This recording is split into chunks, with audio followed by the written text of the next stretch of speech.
Dans un instant, DVD à mort.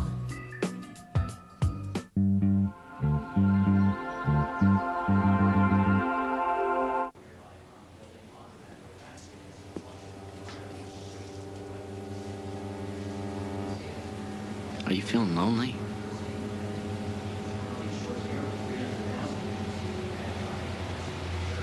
No, I am. I need a friend. you already have a friend. You're very funny. You came to the wrong person. Really? I'm not so sure. I am. Who said it was your decision? What's his name? It doesn't matter.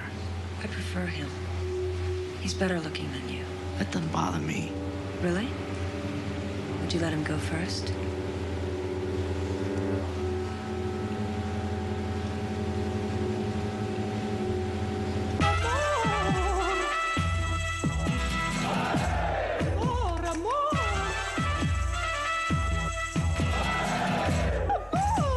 Bonjour et bienvenue dans ce DVD à mort encore une fois éclectique, puisque ce côtoieront faux blockbuster à l'hollywoodienne, crypto-polar à la française et vraie réflexion sociopolitique en provenance de l'underground new-yorkais. En revanche, aucun pur nanar à l'horizon pour tous les cinéphiles maso qui me regardent, dans la mesure où une avalanche de DVD débarque en ce moment, et puisque je ne peux toujours en chroniquer que 3 d'entre eux par semaine, il est évident que je préfère vous sélectionner les meilleurs. Mais trêve d'introduction ridicule. Au programme, donc, la sortie de 3 excellents films new-yorkais édités chez MK2 dans leur collection Découverte. Touch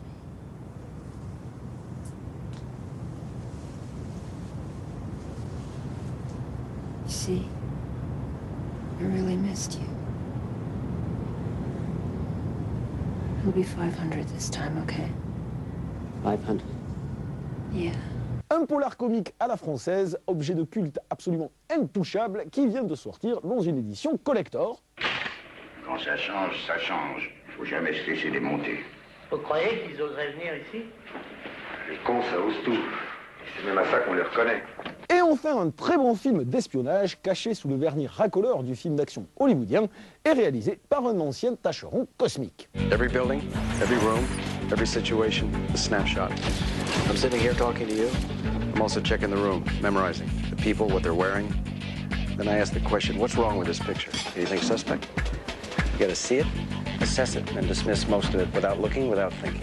Without thinking. It's just like breathing. You breathe, don't you? Mais sans plus attendre, partons pour la grande pomme grâce à l'excellente collection Découverte éditée chez MK2. Une collection qui regroupe 3 films complexes et épurés, qui compensent leur manque de moyens évident par une inventivité visuelle constante et un regard tantôt glacial, tantôt iconoclaste, mais toujours politique sur le monde moderne. Je parle bien sûr de I'm Josh Polanski's Brothers de Raphaël Nadjari, de Claire Dolan de Lodge Sheridan, et enfin, mon préféré, l'inconnu Sunday de Jonathan Nossiter, véritable chef-d'œuvre mettant en scène la rencontre biaisée d'une ancienne actrice de cinéma et d'un SDF qui se fait passer pour un metteur en scène, avec en toile de fond un New York délabré, hanté par des clochards errants. That woman across the intersection holding that half-dead plant, I had the feeling I could make her mind just by looking at her, that she would do anything I asked, anything I wanted. Normally I'm a shy man. I wouldn't even dare to look at a beautiful woman, but today... Now. Hello, she said. You're Matthew de la Corda. Looking at her face, hearing her beautiful musical voice say, Matthew de la Corda, I wish that really was my name. I was about to tell her she was making a mistake when she spoke again.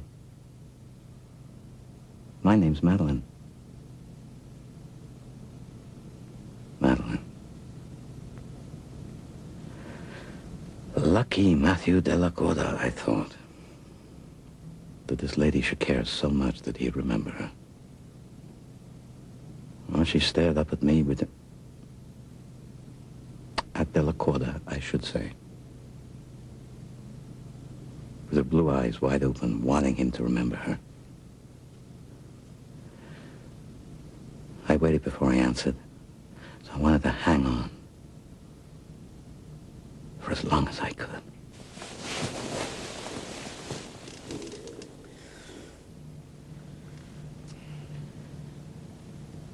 And so,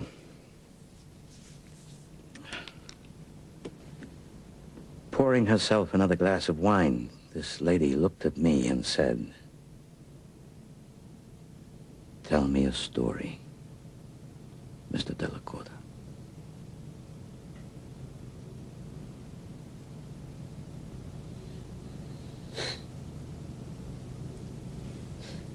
What a strange story, Mr. Della Corte. Yeah. What a very strange story. Now you tell me one. Me? I don't know any stories. Make one up. Make one up. You're an actress. Sorti en 1997, après avoir gagné dans l'indifférence générale le prix du meilleur film et du meilleur scénario à Sundance, ainsi que le Grand Prix à Deauville, Sunday, premier film du documentariste et accessoirement sommelier, ça ne s'invente pas, Jonathan Nossiter, avait tout, cela dit, pour effrayer les adorateurs d'un cinéma underground faussement provocateur, comme ceux qui ne jurent que par la narration hollywoodienne. Car Nossiter fait partie de cette génération qui aborde au plus haut point les conventions mercantiles de la Mecque du cinéma.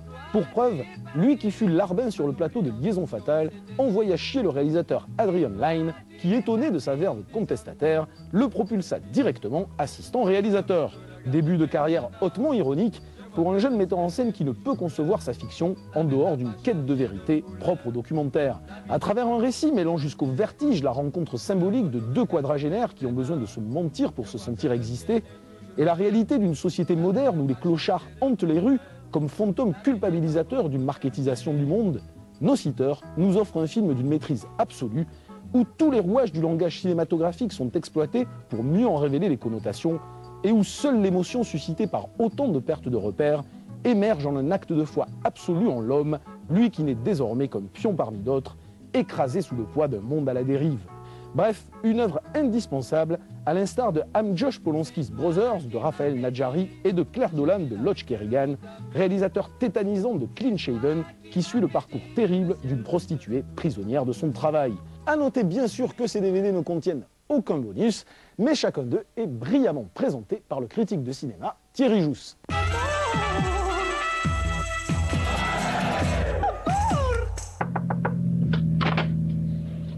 Happy birthday to you. Happy birthday to you. Happy birthday to you. Happy birthday. Je ne devrais même pas parler de notre second DVD de la semaine, tant sa sortie est ultra médiatisée, tant son statut frôle déjà celui d'icône inattaquable, tant ses dialogues ont été muséifiés comme incarnation intemporelle du bon esprit à la française. Je parle bien sûr des célèbres tontons flingueurs de Lautner, avec la clique bien connue de tous, composée de Lino Ventura, Bernard Blier, Francis Blanche, Claude Rich et j'en passe. Ils sont tous sympathiques. Un film réellement piétiné par l'adoration que suscitent les dialogues d'Audiard, au demeurant cocasse, je le reconnais, alors que sa mise en scène, tantôt transparente, tantôt inspirée, mériterait elle aussi une analyse plus approfondie. Car au-delà d'un scénario pour le moins léger, Lautner réussit parfois à structurer l'espace dans lequel évoluent ses personnages de façon captivante, construisant, durant les scènes de dialogue, des cadrages serrés, iconoclastes, où le positionnement des différents acteurs sur l'avant ou l'arrière-plan est toujours pensé à merveille pour servir l'humour décalé de la scène. A noter que le DVD sort en version simple avec le commentaire audio de Lautner, un documentaire de 26 minutes, le journal de l'époque qui était diffusé juste avant le film et quelques bonus cachés absolument insupportables comme une interview de Bruno Solo et de son comparse de Caméra Café qui ont l'audace ridicule de comparer les dialogues de leur sitcom franchouillarde à ceux de Michel Audiard. On croit rêver. Sachez aussi que cette édition collector sortira dans un coffret monstrueux sous forme de grosses boîtes métalliques. D'accord, d'accord. Je dis pas qu'à la fin de sa vie, Joe le Trembleur, il n'avait pas un peu baissé. Mais n'empêche que pendant les années terribles, sous l'occupe, il butait à tout va. Il a quand même décimé toute une division de Panzer. Ah, Il était dans les chars? non, dans la limonade. Soit ce qu'on te dit. J'ai plus ma tête. Il avait son secret, le loup. C'est où? À droite, au fond du couloir.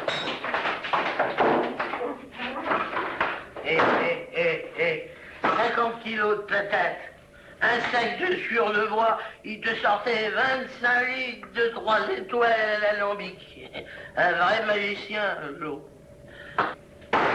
Et c'est pour ça que je me permets d'intimer l'ordre à certains salisseurs de mémoire qui ferait mieux de fermer leur claque-merde. Ah. Vous avez beau dire, il n'y a pas seulement que de la pomme, il y a autre chose. Ça serait pas des fois de la betterave? Ah, si. Il y en a aussi. On vous apprend quoi à l'école, mon petit chat? Les jolies filles en savent toujours trop. Vous savez comment je le vois, votre avenir? Vous voulez le savoir? Ben, je vais vous le dire quand même. Je vois une carrière internationale, les voyages. L'Égypte, par exemple. C'est pas commun, ça, l'Égypte. Et puis ce qu'il y a de bien, c'est que là-bas, l'artiste est toujours gâté. C'est ça? Monsieur désire un renseignement? Non, monsieur me proposait une tournée en Égypte. Hein? Non, je disais l'Égypte comme ça. J'aurais aussi bien pu dire le Liban.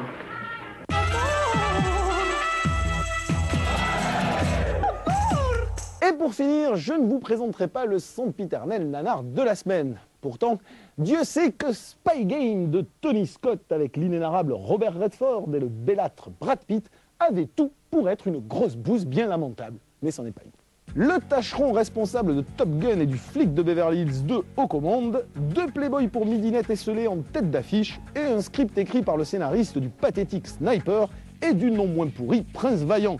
Bref, des bras cassés tous réunis dans un thriller d'espionnage qui nous raconte la panique des services secrets ricains suite à l'emprisonnement en Chine d'un de leurs agents disparus, incarné par Brad Pitt, et l'enquête que mène alors son mentor, joué par Robert Redford, qui tente de comprendre ce qui a bien pu se passer. Et là, pour le coup, je ne m'attendais pas à un tel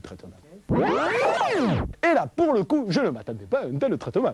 S'il ne peut s'empêcher de plomber son film par une multitude de filtres couleurs et d'effets de style héritiers de l'école de pub dirigée par son frère Ridley, Tony Scott nous offre un pur film d'espionnage, sans compromis, brut de décoffrage, tel qu'on pouvait en réaliser dans les Glorious 70s, à l'époque où Robert Redford combattait le système dans Les 3 jours du Condor ou dans Les Hommes du Président. Doté d'une mise en scène complexe qui joue sur une alternance permanente des points de vue, Scott nous structure un véritable échiquier mental dans lequel chaque affirmation est sujette à caution, chaque regard suspect, chaque geste manipulateur. Bref, un petit film sincère dans ses intentions cinématographiques, mais pour le comprendre, il faut creuser sous l'artifice du blockbuster hollywoodien. A noter que le DVD est pour une fois à la hauteur du film, avec le commentaire audio du réalisateur et des producteurs, les scènes coupées, les coulisses du tournage, une analyse du storyboard et une tonne de trucs promo bien inutiles. Tony's a visual artist and he really knows his stuff. I mean, Tony lives for and loves film.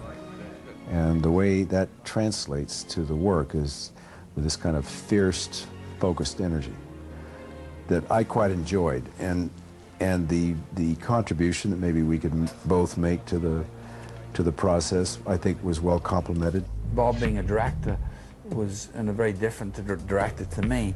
Didn't understand why I was, doing, a two-hander dialogue piece on a rooftop in Berlin and shooting it with a helicopter. But he was so much part of the program. He said, "This is really interesting." He's always looking at my storyboards. He was, fascinated in the difference between his approach and my approach.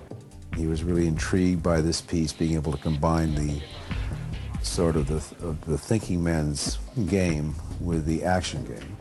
It was something I hadn't done before. As you'll see, it's a huge character jigsaw puzzle. It's much more about the gray side of life, that we do things and sometimes they require some very drastic actions and sometimes those actions are required. And in the end, we may be forced to make a decision that's ultimately different than, that's not a political decision, but actually just a emotional human decision, and that may be the only way we can find peace. It's an epic friendship story, and it was an epic production journey. Mr. Muir has been working against us from the start. You want to accuse me of something? Accuse me. I think you'd better tell us everything. Do you remember when we could tell the good guys from the bad guys? I'm coming home. They know. They don't know. They'll be waiting. You got maybe 7 minutes. No! 6 minutes. Look, I know what I'm doing. 30 seconds. Get out now.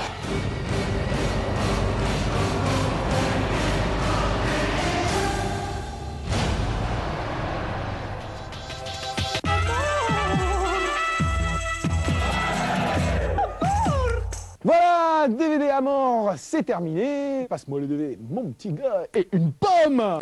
Donc voilà, écoutez quand même des bons films cette semaine. Sinon, je vous présente aussi, parce qu'il y a plein de sorties en ce moment, l'excellentissime Victor Victoria de Blake Edwards, donc que je conseille impérativement à tous ceux qui ne connaissent pas Blake Edwards.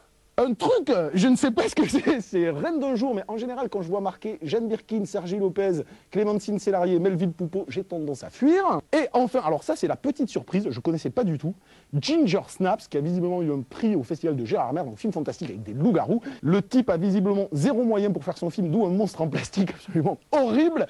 Mais si on fait abstraction du côté cheap du monstre, l'attention, la mise en scène, tout ça est vraiment bien foutu.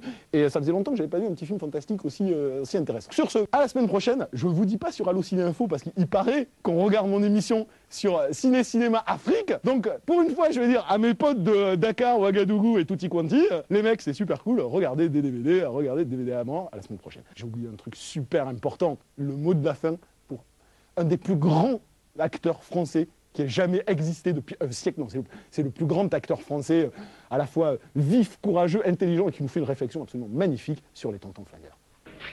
C'est un film que je regarde avec beaucoup de nostalgie parce que tous les acteurs qui jouaient avec moi étaient en plus des amis. Et quand je vois cette scène-là, ça m'attriste. C'est pour ça que je ne regarde plus le film parce que dans la cuisine, on est 5 et sur les 5, il en reste 1. Elle est pas bonne ta pomme, hein. Ouais, mais elle est pas bonne ta pomme. Hein. Elle est pâteuse. Tu sais, les pommes pâteuses, c'est pas bon. Farineuse. Farineuse, voilà. Les pommes qui craquent, c'est bon. Tu la rends. Fuck off, bitch. Tu me rends ma pomme. Fuck you, man. Foiré. Shut the fuck up.